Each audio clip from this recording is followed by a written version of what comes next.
Toda kuchingambidzai pachirongwa chino chepadare. Tine varume vari pano vasiri varanda wangu ndo vanototitonga tiri pano paprogram. Tisatapinda munyaya yemuzora nhasi, regai ndikumbire mufundisi wangu mutivhurire nemunamato. Ngatiinamatei. Baba vedu vari kudenga namuponesi wedu Kristu Jesu nekuwadzana kwemweya mutsvene, tinokutendai panguva ino neupenyu hwamatipa apo taakupinda panyaya inokosha yekuti tigogona kusimudzirwa pakutenda. Tinokumbirawo simba remweya mutsvene rive pakati pedu, mukomborere vedare vose, mukomborere navose vachanzwa zvapera, mugotirangarira mushe wekudenga. Muzita ramambo Jesu tokunamatai nekutenda. Amen. Amen. Amen. Tinotenda. Okala nyafuna kupingerela idare. Semaita. Umba. Umba nemziwa. Aiwa, tinotenda. Kuna vasingazive vedare vedu, regai titangire pana Pastor Zinyemba mumbokwasa vateereri vedu. Tinokuchingamidzai vateereri mose kwamuri. Rangu zita ndinonzi Pastor Tapiwa Zinyemba, mufundisi weEastgate District, murume wemukadzi umwe chete nevana vaviri. Ndimadlira pashe kugona chitova chaurura sambiri mauruka gutu mukuva pasi vari wiri masakadla vari kwagutu ng'ombe mbudzi ndedzavarombo. Tisu tinotenda muve nenguva yakanaka. Tinotenda. Yesumba 01 nasi makaipfeka Indinonzi Charles N Makombe 01 Makombe. Ndinoda kukwazisai vateereri, ini ndinopindira pa the Grand Church, ndo chechi yoga NSNM kumasavada. Mwara kukomborerei nesabata rino. Tinoemba nekutenda kuti this program is going to enrich each and every one of us. Ndinoda kukwazisai vadiwa vateereri, ini zita ndinoitwa Adin Momba.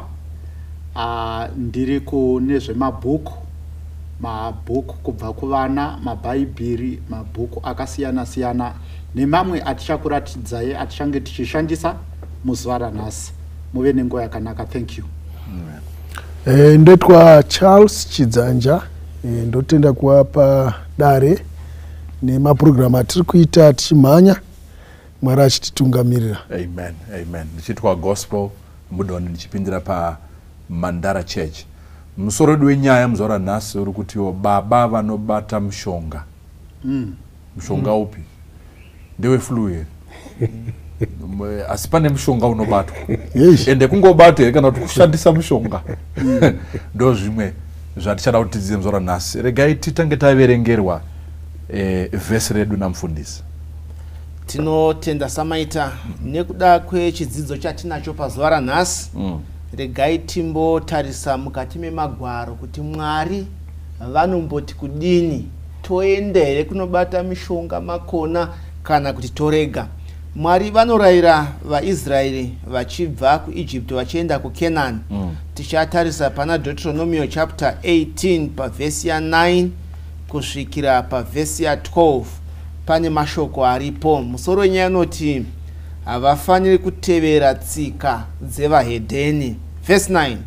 Zvino kana wasvika munyika yaunopiwa naJehovha Mwari wako, usadzidza kutevera zvinonyangadza zvendudzi idzo.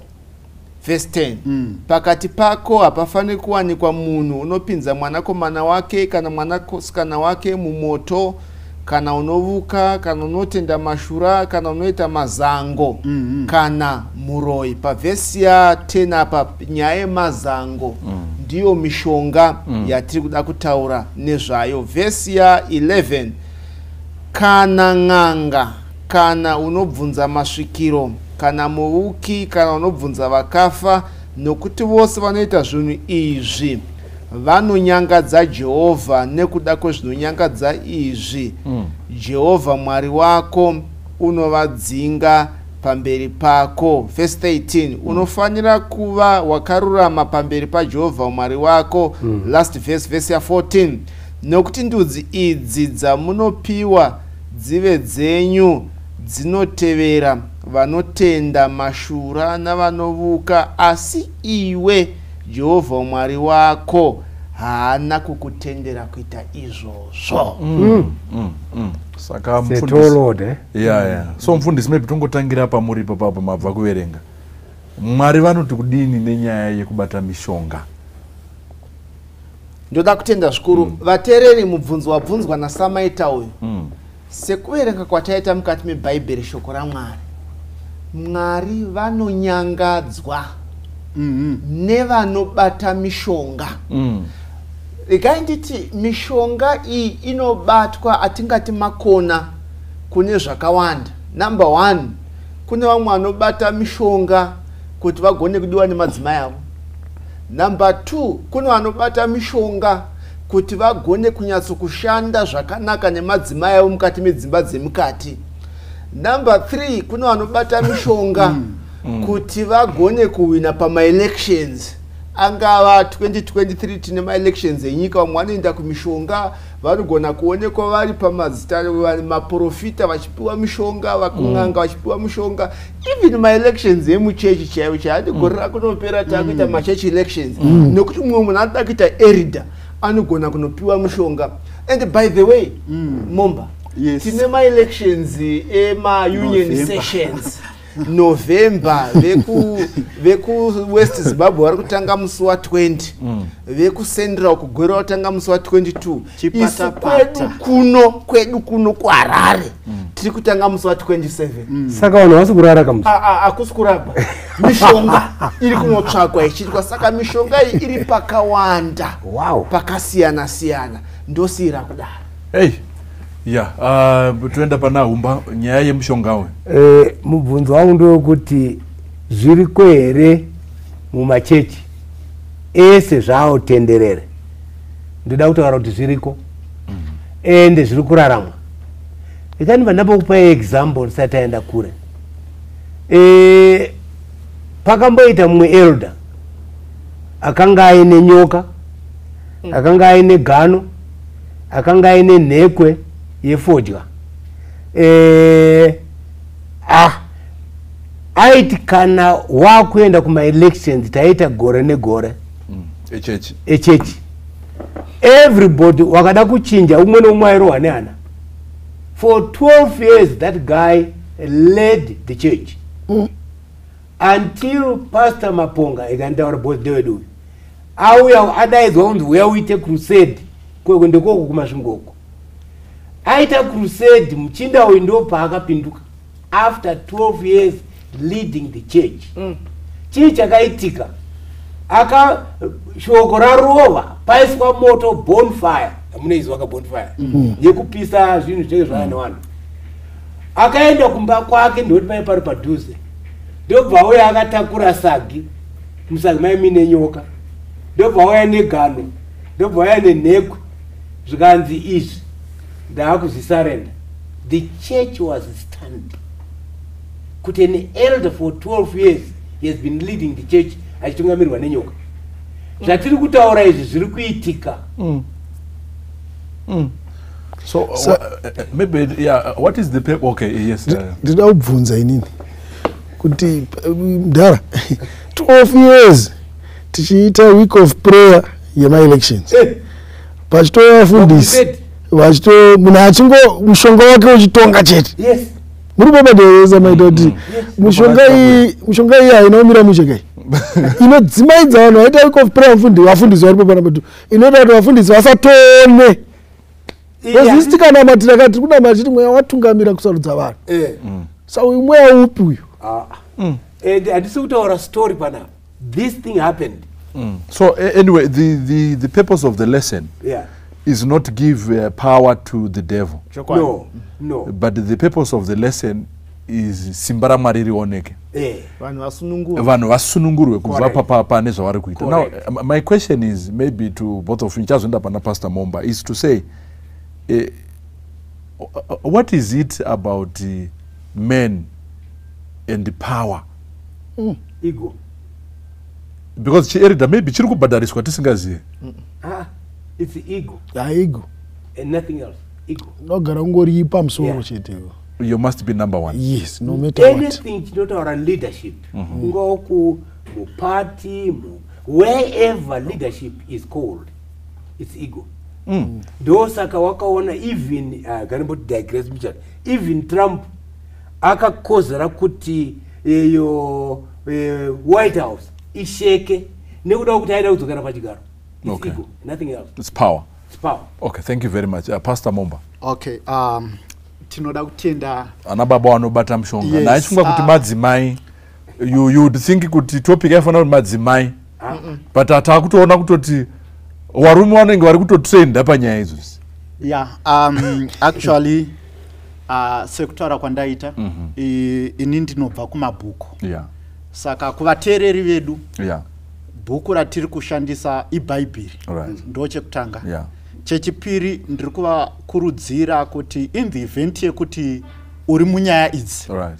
ngavatsvage bhuku rinonzi History of Redemption, woverenga bhuku rinonzi The Great Controversy. And also pane bhuku rinori rakanyorwa napastor Jonathan Musosvi rinonzi Freedom from Fear, ndo rimwe ratiri kushandisa panapa.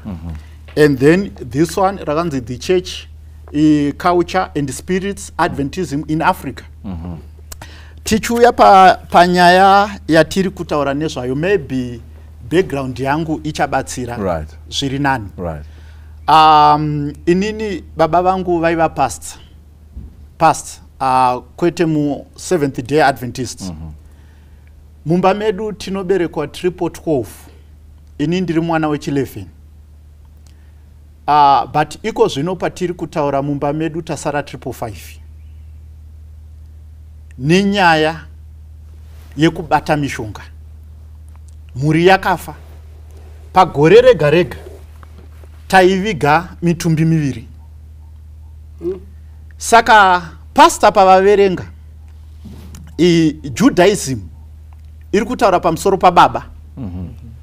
Kana wapinda munyika iyo usatevedzere tsika dzinoitwa imomo, Mwari vanoziva kuipa kwezvinhu zvacho.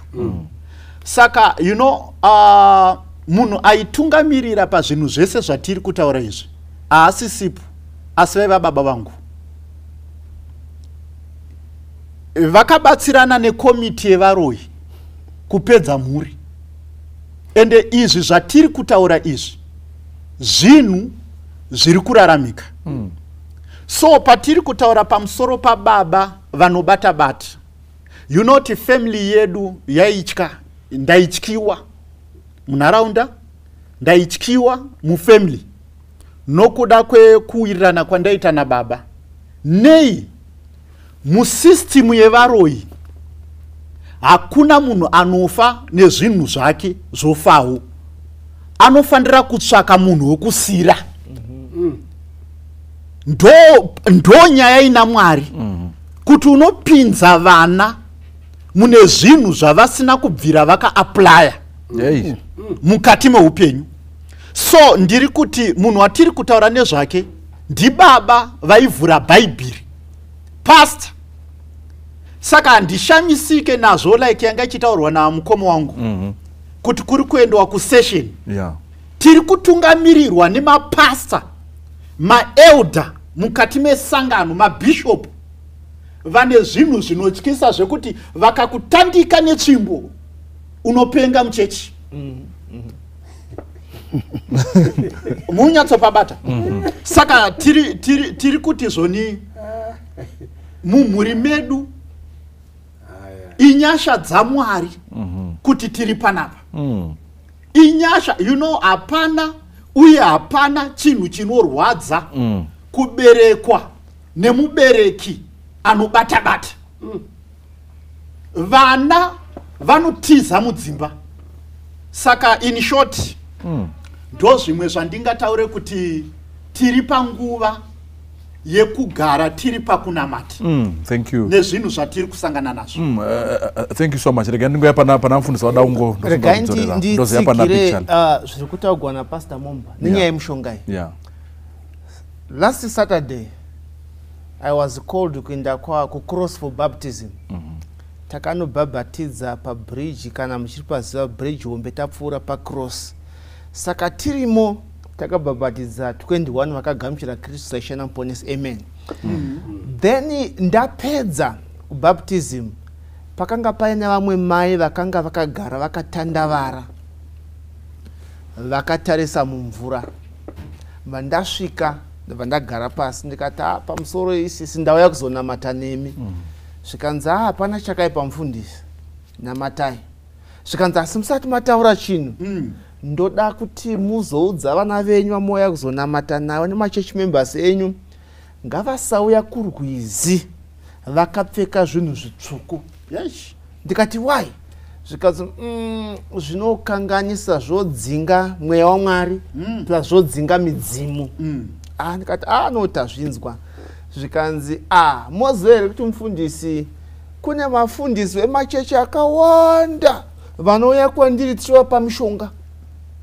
Paunozonomira pamberi pechechi paya paya vanenge vane bute ravo ratinovapa vambobhema nemwe mishonga yavanenge vasiya kumba. Ende kana vamira pamberi pevanhu apa vanhu vanodhanganyiswa pfungwa onzi mufundisi ane simba uyu. Ndikati ko vamwe ndavape? Zvikanzi moziva kuti kune varume vanouya chivapa mishonga yekuti vanoita simba nemadzimai avo mukati memba yemukati. Ndikati zvikanzi varume chaivo. Saka ndoda kuwirirana nemufundisi patopiki yatinayo iyi. Mwari vati musatevedzera tsika dzemahedheni vasingazivi Mwari, zvikurusa yekushandiswa kwemishonga. Saka kana angava kuma-elections enyika, ma-elections emachechi, kuti muite simba nemadzimai enyu, Mwari vari kuti izvozvo hazvitendegwi. Handizivi kuti vanhu vangabatsirika sei samaita nenyaya yatiri kutaura nezvayo. Big challenge. Alright. Why vanhu vechirume ava? Alright. Kubata mishonga. Dabata element yekuti vataura mishonga inobatsira imba yemukati. Hariziro ratinoti guchu here. Tinoti tive clear. Okay. Because varume sometimes vanoita maguchu aya kuti vasimbise musana. Maherbs. But maherbs muchirungu. Mushona unonzi mushonga. Okay. That tive clear. Okay. So that we don't confuse our audience and ourselves. Because yamushonga yepower. Power. Yataurwa kunzi munhu ada kuramba ari a leader anonotsvagira. So I wanted to bring element yekuti kazhinji kacho muchurch tauda kudzoka muchurch. Muchurch tikaona vanhu vanopractiza izvozvo vazhinji vacho background dzavo mukazozvitarisa dzaiva nevanhu vaipractiza izvozvo vasati vaziva Jesu. Mukazonyatsozoongorora. Saiyo vakabelieve, at least napastor panapa vanozviziva zvandikutaura izvo. Vakabelieve vakazviona zvichivashandira. Saka pavakaintroduced to Christianity vakaona kunge Christianity isina power. Inoda kubetserwa mataura ndopona inoda kubatsirwa nei nesomething. So so vanenge vakatsika pakati pefence kuti uku neuku ndope vashoma vanhu vekuti anambobvira aita practice yemushonga kana kuonana isusu toononga anambedu anga ari n'anga chaidzo zvataura napastor handiti. Saka kwatiri kuti kana chiona mishonga tsotso dziya zvine zviri normal. Hazvityise bhozi makaona mbiya vachiita sei bhozi maitokura muchizviona handiti. Saka uri paunozoziva Christianity mushonga unomboputirega ndimbopota ndichinombonotsvaga kuti indibatsire bhozi mbuya waitoti ukanetsika riyo kana uchida laki unotora tumushonga wotoisa mubhodhoro remafuta woita sei wozora. Bhozi ipractice yaikura munhu achiona. Paanouya kuChristianity akaona nge munamato yekunonoka kupindurwa automatically tinombodzokera kutono do lesson yatinayo iyoyi. Sa background yekwakabva iri very critical. Because vashoma vanotangira pafeze yekuti hazvinombobvira zvaitika in his life monzo anotsvaga mushonga vashoma vanhu vakadaro. Kutonozama-zama. Vanzwa kuti Pastor Momba kuna vamwe vakutobetsera varuda kubetsera Mwari. Kuti I think apa pakuda kamwe ka power. Maybe vamdoni. Tichabata nyaya yezvikwambo. Zvinomboita sei kuti murume azonzi ane chikwambo aromba. Azvitangire pakuromba. Maybe patoda kutanga napo. Right. Ndo pabvunzwa issue yeguchu. Tachida kuyepa. Pane mishonga miviri yatinofanira kunzwisisa. Ini ndakambopinda postori. Kupostori kunopiwa mishonga zvakare yakafanana nemushonga inopiwa kun'anga. All right. Yemumba. But ine mhiko. Ndo yakasiyana neguchu. All right. Ramuri kutaura. Okay. Tine miti yatakapiwa naMwari. Itori mubhuku raGenesis. Yekuti ukadya muti uyu, ukadya izvo hazvina dambudziko. NdiMwari vakatipa semishonga. All right. Mumiviri medu. But mishonga iri kutaurwa napastor yemubedroom. Kune vanopiwa kana kuri kupostori aupiwe mushonga wokusangana nemudzimai kungonzi mushonga usina zvaitwa pauri. All right. Vanoshandisa kunyanya mishonga yacho yakasiyana siyana. Imwe yavanonyanya kushandisa midzi yemubanana. Okay, Mfundisi, don't give people ideas, but Yeah. I get what you're saying. Kuti mishonga yakuya ine miko iri ku maybe adetembwa ine zvinhu zviri pairi. Saka patiri kuya vamudoni ndepekuti kuudzwa kuti midzi yemubanana inobatsira zvakati harisi dambudziko. Okay. But dambudziko riri kuya pakuti kudii ivo vakatora vane mafuta nezvimwe zvavanoenda nazvo iwewo usipo wozonzi chienda unoshandisa. Saka ndo patiri kuuya zvishoma nezvishoma. Right. Patiri kubuilda nyaya yedu kuti hakuna baba anotanga ari muroyi. All right. Vese vari kuenda kuSouth Africa vachipiwa mishonga vari kuenda kuChipinge. Aupiwe mishonga yekuuraya vana. Unopiwa mishonga iri zvinhu zvakanaka. Mudzimai wako uchamudhambisa mukati memba. Ende iwewe ego yatati chitaura iyi zvinopa zenze kumurume. But mishonga yawapiwa nemhiko dzaitiwa uri kupinda zvishoma nezvishoma mune yatingati satanism. Haungotanga uri muroyi. Zvinotanga zvishoma nezvishoma ndo zvinotaura Bhaibheri kuti zvoni Mwari vakasika munhu akakwana asi vanhu vakatsvaka mano mazhinji ekuda kuzvishandura. Mukabvunza vose ndo pandandichiti tichatarisa kuti zvinomboita kuti vanhu vapinde muuroyi. Saka tinenge tichienda mbijana. Thank you so much. Umba. Ndakashamisika pa Kibabu muna Enterprise Road. He is a young man. I would drive X6 no BM. Do you know Yes. BM? Yeah, it's a BM. X, yeah. Now, chakashamisa pa garage pa akasvika apa pana pa Newlands apa. Maka mune nyoka mota maka. Vanhu vakati nyoka mota. Zvikanzi yaite chiinemi. Mfana uyu. He was cool. But ane muzvambararo wenyoka urimo. Akazwana kupi? Kuna baba. Wana baba wanobhiliva kuti without mushonga business harishandi. So mishonga iyi ndinotenda wataura pastor ine mhiko. But kana mhiko dzaiswa iwe haudini? Hauziziwe. Unopatika wakuita zvinhu zviri strange, isn't it? Because yemhiko yaiswa iwe usingadini? Usingaziwe. What are we saying wateereri wana baba wakateerera? Tiri kuti zvine ngozi kungondopiwa mishonga. Either ingave yebusiness, either ingave yekuti ubudirire utungamirire sangano. Sangano harutungamirirwi nemushonga runotungamirwa naMwari. Correct. Amen. So Mfundisi, there are mataura tukutatisa panapa ndaona 3 things. Okay.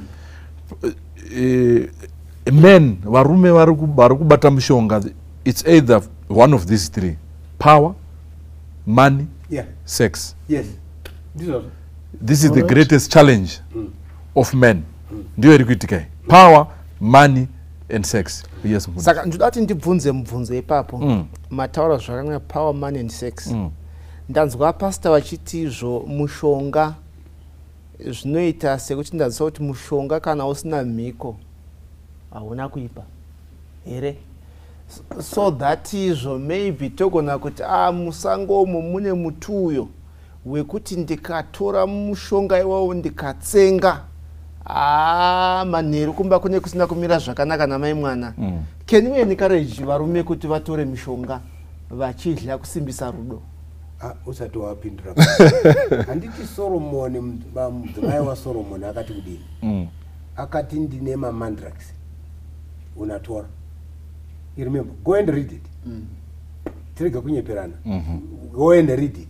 Mushonga hauna kuipa ndekuti yakagadzirwa. Pastor vachasitaura kuti yakagadzirwa nani? naMwari. Ndikauziva kuti uyu unondibatsira kuti ndiwe murume akasimba.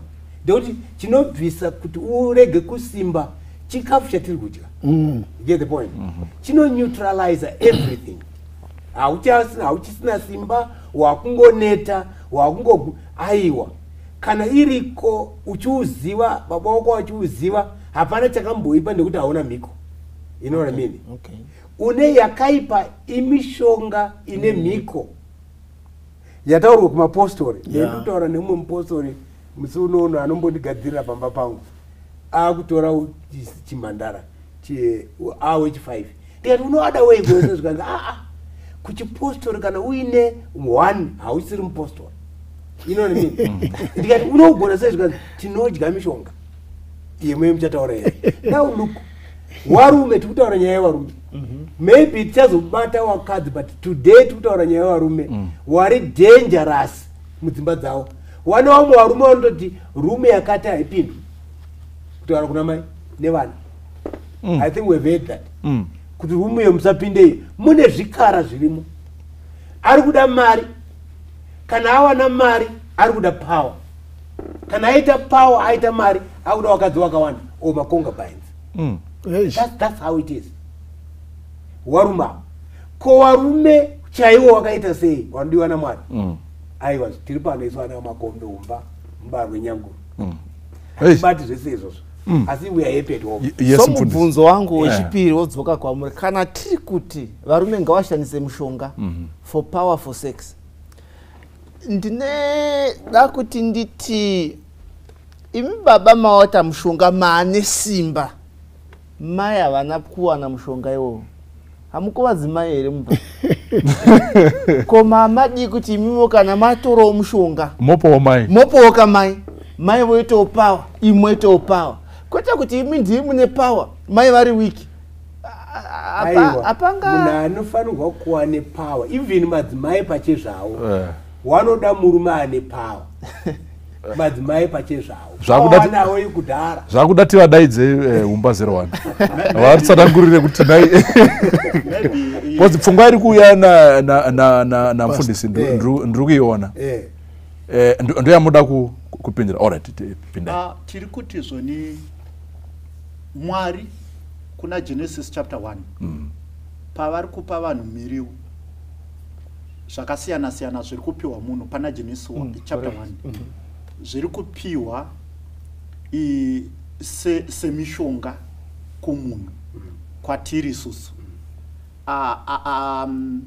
Pandiri kuda kunyatsokuuya ndepekuti pandiri kuenda kunotora mushonga ndichidya motive kana yakaipa, then takudzoka kupoint yapast kuti at the end ndo patane madzimai ari kutotiza kumba achitomboenda kudzimba dzavo nenyaya yekuti wani adya, but chaadyira inyaya dziri kutaurwa mukombi dzevarume kunzi murume ngaangodyawo zvakati nezvakati. Saka tiri kuti motive kana yakaipa, nokuti isusu we believe munyaya yeutano kuti kudii zvese zvatinodya ndo zvinofanira kunge zviri mushonga yedu.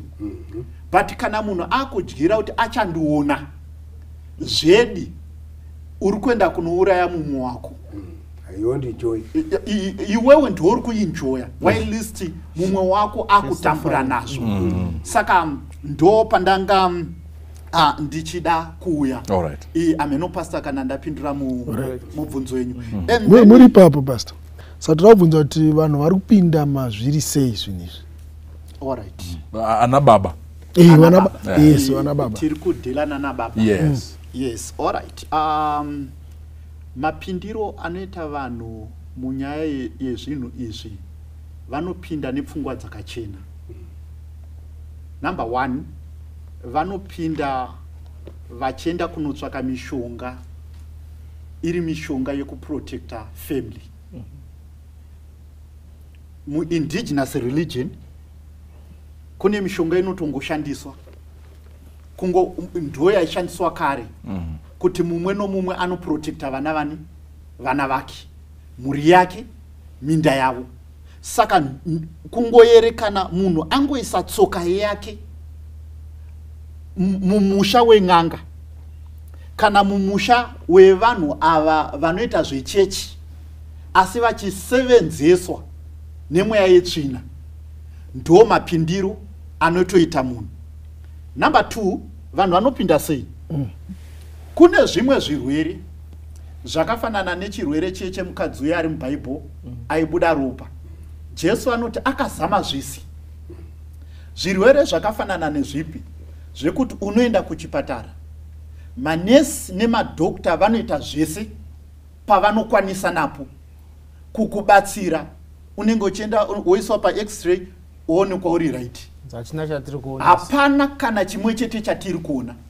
Saka nokuda kwokuti munhu atambura nekurwara, vanhu ndo pavanoopta kuti tadi kumbofamba. Desperation. Saka mukufamba ikoko, ende chinoitika kana vafamba, chatinofanira kubvumirana. Whether angave munhu wechechi, wekuti kuchechi zviri kuita unge zvaramba, kuchipatara zvaramba, pavanongoenda chete kun'anga, I'm telling you from experience, zvinobva zvapera.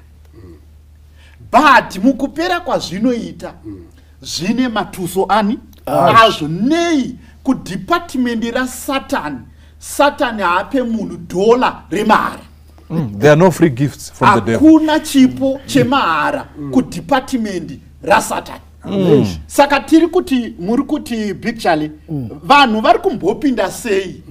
Vari kupinda nokuti varwarirwa. 12 years achibuda ropa, vafundisi vazvitadza. Saka asarwa neoption ipi kuti rege tichinobvunzira. Saka vanhu vari kupinda nenzira ipi? Pane zvinhu zvakasiyana siyana zvakafanana nezvipi? Nzara yekuchiva, life iri kuraramwa nemumwe. The moment yauri kuenda kune mumwe, ari kubva akuudza kuti nzira iyi kuti upfume takafamba so. Yatati chitaura yewealth iyi iri kuitwa nevakomana mukati umo. Anditi you know kuti zviri kubuda mumasocial media, azofa nenzira iyi, azofa nokuti aita sei. Saka vanhu vari kupinda sei picture? Bhaibheri rinoti 6 days thou shall labor. Iye hadi anofarira upenyu hwakapfava sehonye. Overnight. Every day is the 7th day. Anda ungogara akazorora. Yes. Upenyu hwemutv. Anditi inoti mutv unogona kuona munhu achirarama upenyu hunotyisa asingaenda kubasa. Anoenda unoita shopping, haende kubasa. Saka vanhu vari kupinda nenzira ipi? Struggle for power. Nzira yekuti you know kuti vanhu vanofanira kungwarira nyaya dzesimba. Kuti munhu arambire papower, beat muchechi, kunyika, politics dzekunyika, politics dzekuchechi. Vanhu vane mhiko dzavanotora. Kuda kungotyiwa. Saka ndo mapindiro anoita vamwe vanhu. Ko vamwe vanopinda sei? Mbereko yaramba. Mukati memba. Vazama kunamatirwa, vatadza kumirira pana Jehovha. Saka chii chinoitwa nemurume nemukadzi? Vanobva vati ngatichitora option iyi. Saka zviri kuita kuti vanhu vapinde tumabizinesi chaito. Vanotengesa mumaflea market havana zvavanazvo. Chembere dzepamusika dzemadomasi. Vanoita kutengesa mafriziti chaiwo. Kuti bizinesi rito zviri nani. Vane mhiko dzavari kuenda kunotora. saka mukutora zvinhu zviye hazvingotanga zviri zvikwambo kana zvidhoma zvinotanga kushungurudza vana. Zvinenge zviri zvinhu zvakanaka. Diridza chimuti ichichi, but unochidiridza nemukaka. Mangwana pauri kuenda pachimuti chii hapasisina chimuti. Pauri kuenda mumba uri kuona mune machinda maviri ari kukusvipira mari. Saka inzira yekuti vanhu vari kuda mashortcut ndo ari kuzopedzisira aita kuti vanhu vaite kuti mhuri dzavo dzitambure. Amen. Thank you so much. Yes, Umba. Pastor. Here is a woman nemuning'ina wake. Muning'ina anoti mukoma mararama zvakanaka. Munombozvifambisa sei? Zvikanzi uda kuzviitawo here? Zvikanzi zvikanzi that's fine. Chiuya uchirara kumba kwangu. Ndobva waenda wese mubedroom. Pawarara paya window rakavhurwa. Uyu muning'ina akuda kundovhara window zvikanzi usavhare window. Toda kupindirwa nemhepo. Pane zvichauya. Akaona midnight nyoka ichirutsa mari. Akabva azviitira weti. Akabva aita tsvina. Muning'ina wacho because ananga akazviona. Zvikanzi ndo zvokuitisa mari izvi. Now look, wana waMwari. Mwari ndo zvaataura kuti zvinokusvibisai. Musaite zvinhu zvakadaro. Musoro wenyaya uri kuti varume vanobata mishonga. Vanamai mune varume vanobata mishonga. Vamwe wenyu mune nasty experiences emuri kusangana nawo. But you don't know what to do with it. Chikonzero 1 vanoda mari. 2 anoda power. Iyo nyaya yekuruchiwa kuchiwa zvikuitwa nemumwe. Ega ndipokutaurira wakomana. Pane mumwe mamwe mai waichiwa imwe couple so. Zvikanzi unozandoda ngezvemunoitira murume nyano kuzarira ido. Ndinozvichiwa. Zvikanzi dhoiro rakatofa ndokuti kana ndiri mukati harigoni kuvhurika. Unovhurika nekunze. Unovhurika nekunze. Saka anofanira kuti uzodini? Saka aichiwa chinhu chakafa kudhara. Saka zvamunochiwa zvimwe zvacho hazvishani. Zvinokupai maproblems. Zvinokusiyai musirina Mwari mukati. Thank you. Big challenge. Yes, taakudzirova dzese manje. Taakuenda pamari apa. Chinoita kuti tide mari. Mataura kuti ndo zvimwe zviruta kuti tinotsvage mishonga. Yes, the love of money. Yes, mari yakanaka inotibatsira zvakawanda, but pane kadiro katinoita kanozoita kuti tibve pamberi paMwari tonosavisa mhuri dzedu nekunobata mishonga. So ndataura point yekuti isusu varume ngatishandei zvakataura Bible. 6 days labor. Ngatinolebe taleba kudaro toziva kuti anopfumisa kubata kwemaoko ndiJehovha. Tikaziva izvozvo then we are going to be prosperous. Problem yatinayo as men, Christians and non-Christians, is that especially my Christians, tinoti tabata kubata kwedu, we are not submissive before God. With our offering, with our incomes. Mandibata zvanutara. Yes, sani isusu tiri kuexpecta kuda kupfumiswa, but muridzi wepfuma ndiJehovha. Saka Jehovha ari kuti submit all your incomes, kushanda kwako huyana kupamberi pangu, so that I can bless you more. Samukadasa urombo hwedu, it's by choice. Nekuti we are not submitting back tithes, we are not submitting back offerings to support the work of God. When we do that, God is going to bless us. Money or no money, Mary, dear, the owner of the universe. It's just as men we have centered too many blessings on money, when God can give us even good health without money. Marino koshe kana usina utano. You can have your 10 billion in your account right now. Zichinzi wewe une cancer wauda turnover. Kweta uyasina kana dollar but ari health nekuti anotedzera maprinciples aMwari. So point yangu ndeyekuti varume kana achida kuita mari vatereri, let's go back to the Bible. God will give us principles that we need to follow and be submissive. Tozotoa kuti vadzimai ngave submissive is Varume. Let's submit before our Father. Amen. Maparidza chikonas. Muchitoya mfundisi. I remember Saul, the first king of Israel. Achinzi iwewe wakubviswa pachigaro. Skanzi aiwa ndazvinzi wakuti mandibvisa. It's okay. But kuvanhu presence ya Mwari yabva zva, it's okay. But kuvanhu ngavangoona sekunge ndichiripo. It seems that as men we are more worried about positions more than the presence of God. You would rather have a position presence ya Mwari yacho isipo. Because clearly if an elder achibata mishonga or a pastor arubata mishonga just to get a position without the presence, it's treason. It's witchcraft. Hazvina zvazvinotibatsira. Zvitori nani kugarako usina chipower yachona, but as long as presence yaMwari uinayo, Mwari unokuchengetedza.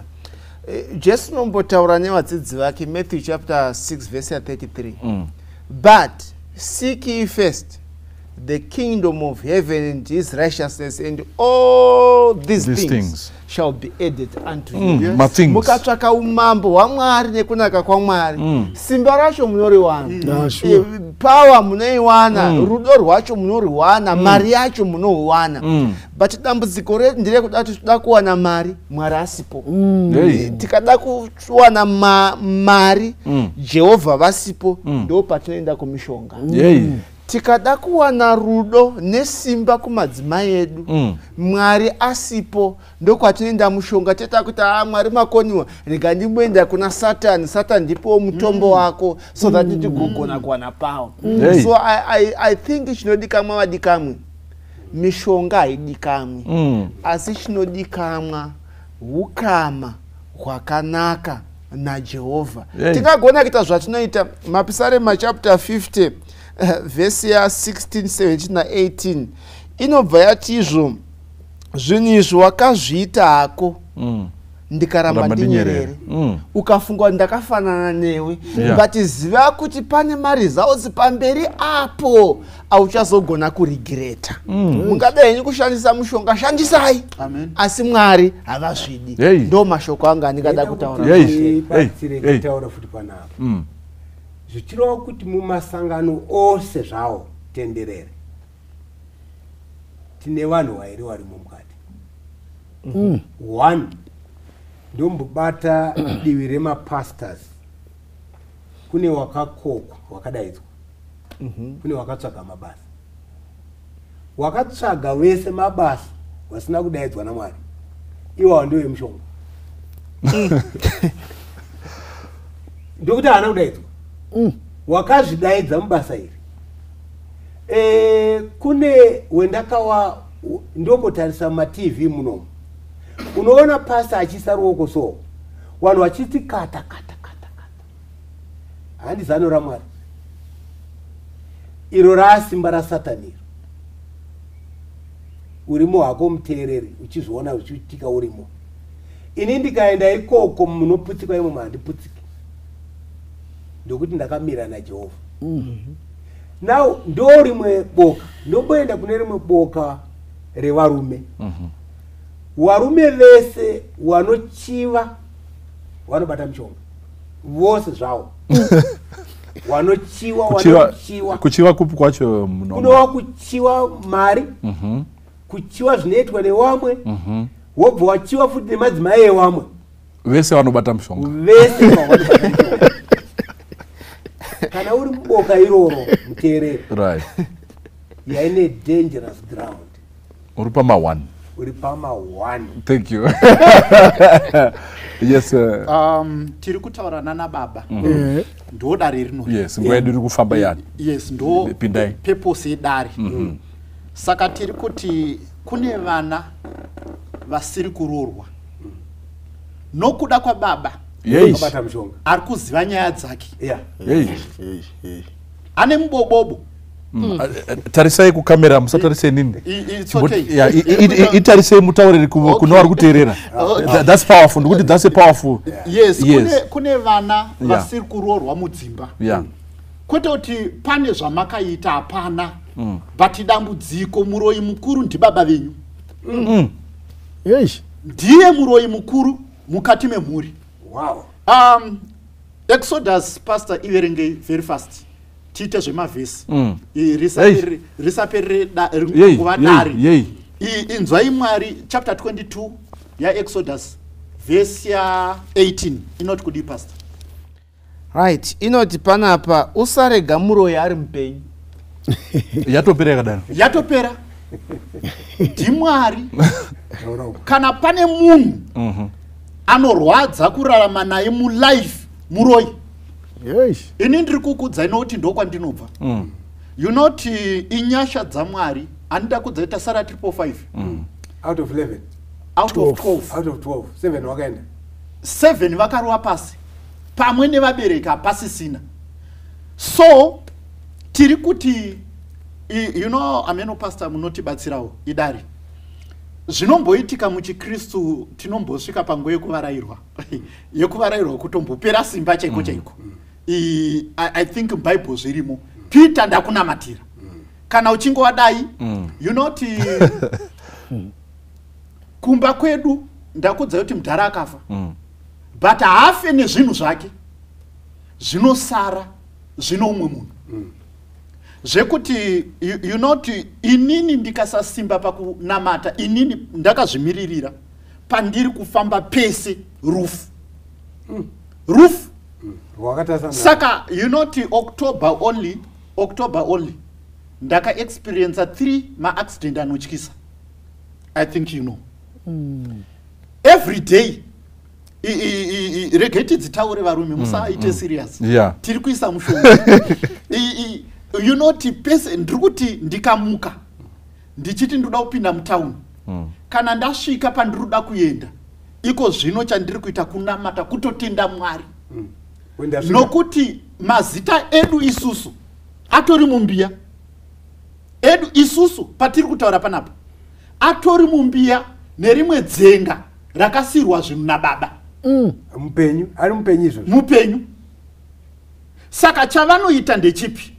Zvese zvawabata vada kuzvifuritsa. Business rako ende unoziva kuti ukaroyiwa nemwana wamai vako anoziva mafambiro ako ese. Anenge achikufonera wamuka sei? Ada ucheka kuti zviri kushanda here. Ende iwe unenge uchirevesa ka. Business radona nhasi ndina mari. Oti atiri kukunamatira. Paari kungokata foni. Yes, zvinhu zviri kuita sei? Zviri kuita. Ende vamwe vacho vanenge vane zvidhoma chirume nechikadzi. Kana vanhu vane zvidhoma chirume nechikadzi, purpose yazvo ndezvei? Mumhuri imomo hakuna marriage inomira. Vanhu vanenge vachishaya kuti ko marriage yanhingi sei iri kuitika zvakati. Munogara makanetsana nemukadzi muri vanhu vechechi. Why list mune hama yamuri kutopinda nayo chechi yakasirwa zvinhu namudhara. Saka nyaya tiri kutaura panapa my friend ndiMwari ari kuti usasiye muroyi ari mupenyu. Zvakakosha Bhaibheri rinotaura atirwi nenyama neropa asi it's crucial kuziva ari kubata bata. Nokuti anditi po yaso yamamuchitaura. So chaakaita Elder akadzinga varoyi vese kwaIsraeri ndizvo. Correct. Akadzinga varoyi zvichireva kuti aivaziva. Makuhwa ekuti mbuya nhingi vangwarirei. Akatikoshera unoziva kamwiroketi. Bhaibheri blessed are the meek not weak. Bhaibheri harifani kupusisa vanhu kuti unotendera hama yako inoya muofisi mako nemishonga kuti iwewe uve rombi. You understand? Saka wose zvikaitwa nehama zvinoshanda zvine simba nei anoziva kudeketera nemutupo wako. But pakupedzisira kwazvose Bhaibheri rinoti kudi hakuna zvombo zvichagadzirwa pamusoro pako zvichabudirira. Nei nokuti ndinewe. Amen. Secret yedu my elder, my brother, ndeye kugara Psalm chapter 91. Inoti wakaropafadzwa uyo ugere pamumvuri waMwari pa the secret place. Saka simba redu you know every day iko zvino na 2 ndichimuka nokuti ndakuziva kuti handisi safe. Number 1 ina Satani wacho. Number 2 nema-agency ake. Ende ma-agency ake vanhu vehukama vatoda kubatsira. Ndivo vacho vanofarira kuona misodzi yedu.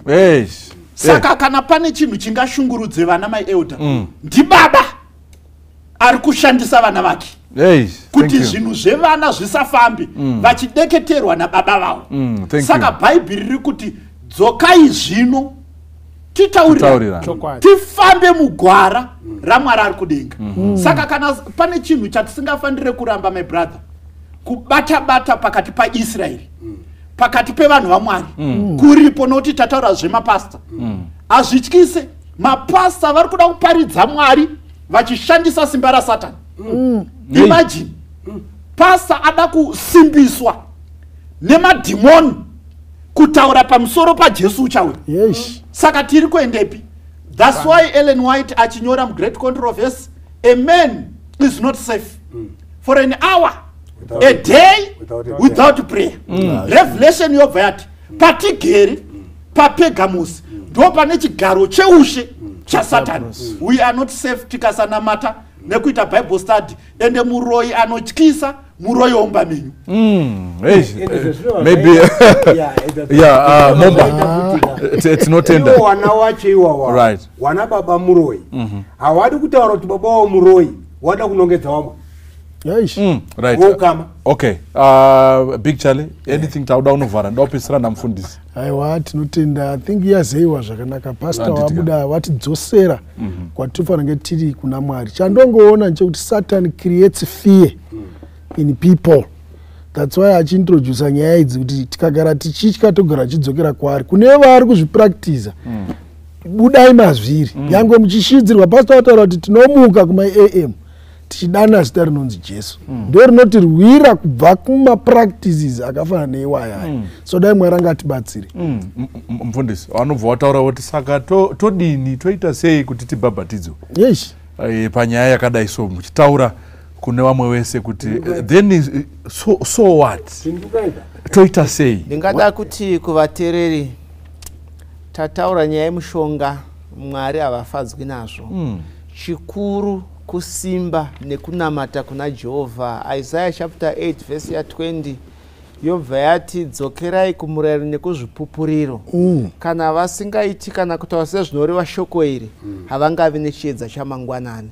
Nemamwe mazwi Bhaibheri riri kuti nesuwo tiri kuti sedare, ukaona usingaendi kuna Jehovha uchinotsvaka mishonga kuti ubudirire, zvamazviro kwazvo haungavi nechiedza chamangwanani. Kana manga muchiita mukana uchiripo, Jehovha vachakatambanudza maoko avo.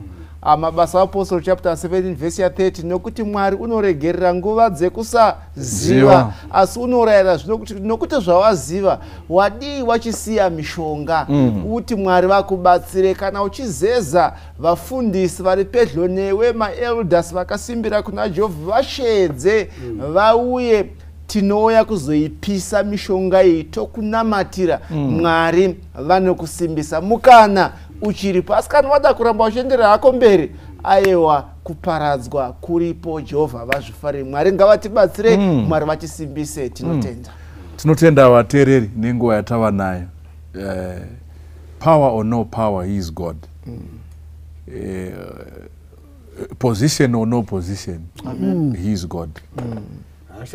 Money or no money, he is God. Sometimes, and the God of the mountain is still God when you're in the valley. Azvimanyirwe, Mari haimanyirwe. Usachiva zvimwe zvevanhu ndo zvinokonzeresa pane zvose zvataurwa.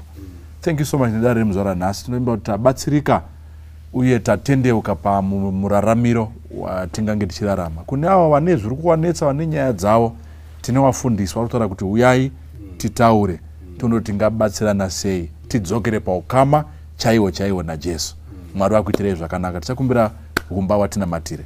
Ngatinamate. Baba wedu makanaka, muri kumusoro kudenga, toda kutenda nechidzidzo ichi.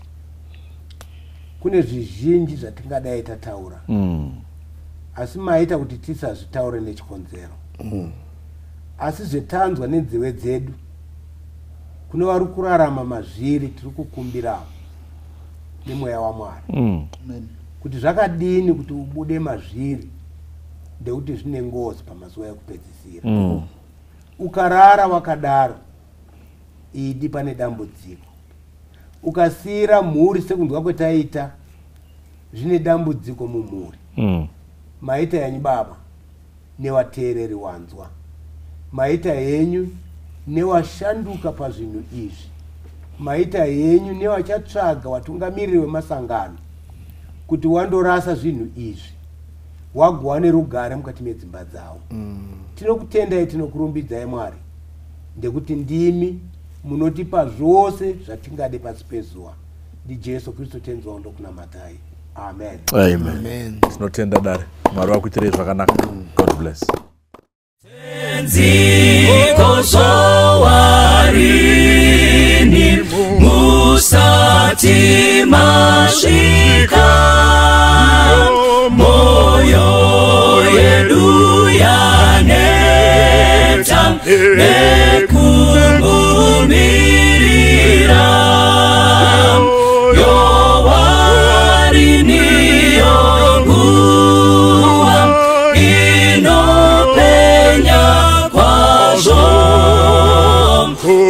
kupenya kwembirine kuonekwa kwenyu, kozowarini tenzi mubude kumusha, matononoka tenzi vamwe vadzokera, tenzi vatendi venyu vazara nezvivi, vashoma vakamira murufaro rwenyu, mutsanyi vakarara,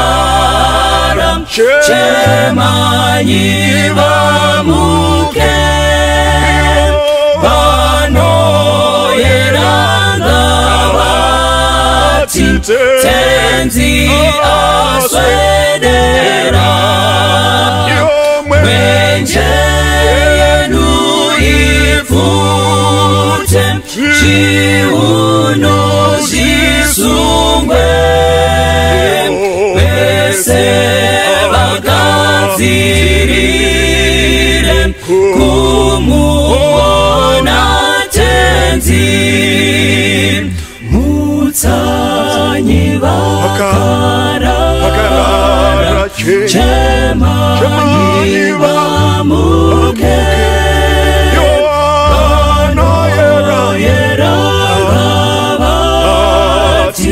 tenzi aswedera, mwenje yenu ifute, zviuno zvisungwe, vese